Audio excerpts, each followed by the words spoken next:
36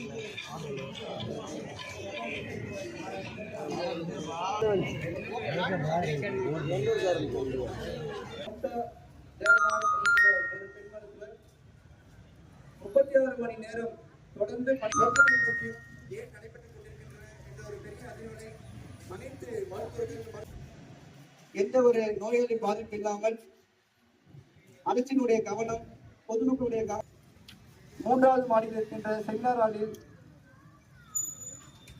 களைப்பின் காரணமாக சிறிது நேரம் ஓய்வெடுத்துக் கொண்டிருந்தார்.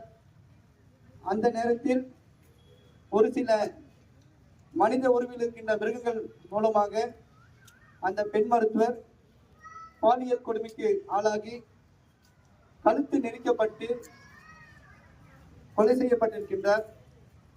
இந்த ஒரு சம்பவம் இந்தியாவில் உள்ள அனைத்து இந்திய அரசு டாக்டர்கள் சங்கத்தின் கூட்டமைப்பு சார்பாக நாம நம்முடைய சக மருத்துவர் கோடி கைகள் இணை சேர்ந்தால் கோரிக்கைகள் நிறைவேறும். கோடி கைகள் இணை சேர்ந்தால் இயற்றிடு தேசிய மருத்துவமனை பாதுகாப்பு சட்டம் இயற்றிடு.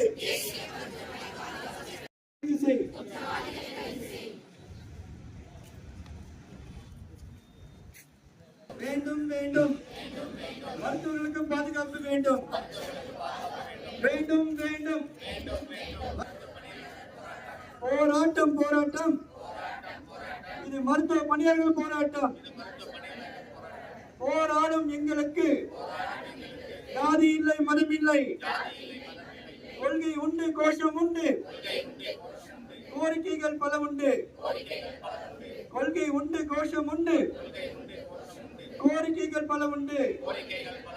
கோரிக்கைகள் நிறைவேற கைது செய் கைது செய் கைது செய் குற்றவாளிகளை கைது செய். வேண்டும் வேண்டும் வேண்டும் வேண்டும் மருத்துவர்களுக்கு பாதுகாப்பு வேண்டும். இயற்றிடு இயற்றிடு இயற்றிடு இயற்றிடு தேசிய மருத்துவமனை பாதுகாப்பு சட்டம் இயற்றிடு.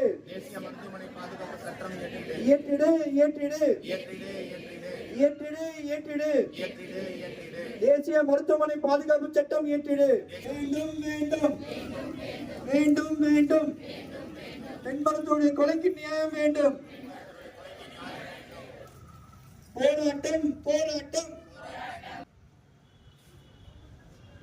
பெண் மருத்துவருடைய படுகொலைக்கு காரணமான குற்றவாளிகளை, மனித உருவில் இருக்கின்ற மிருக உருவில் இருக்கின்ற மனிதர்களை கைது செய்து கடுமையான தண்டனை வழங்க வேண்டும். இது போன்ற சம்பவங்கள் நிகழாமல் இருக்க, இது போன்ற ஒரு கெட்ட எண்ணம் கொண்ட மனிதர்கள் இது போன்ற தவறுகளை செய்யாமல் இருக்க இந்த தண்டனையானது ஒரு முன்னுதாரணமாக இருக்க வேண்டும். சட்டங்கள் கடுமையாக்கப்பட்டால் மட்டுமே குற்றங்கள் குறையும். ஆகவே சம்பந்தப்பட்ட உண்மையான குற்றவாளிகளை கைது செய்து அவர்கள் மீது கடுமையான தண்டனைக்கு எடுக்க வேண்டும். தமிழ்நாட்டில் உள்ளது போன்று தமிழ்நாட்டில் 2008 ஷரத் 48 படி மருத்துவமனையோ மருத்துவரையோ மருத்துவ பணியாளரையோ தாக்க முற்பட்டால் அவர்கள் மீது ஜாமீனில் வெளிவர முடியாத 10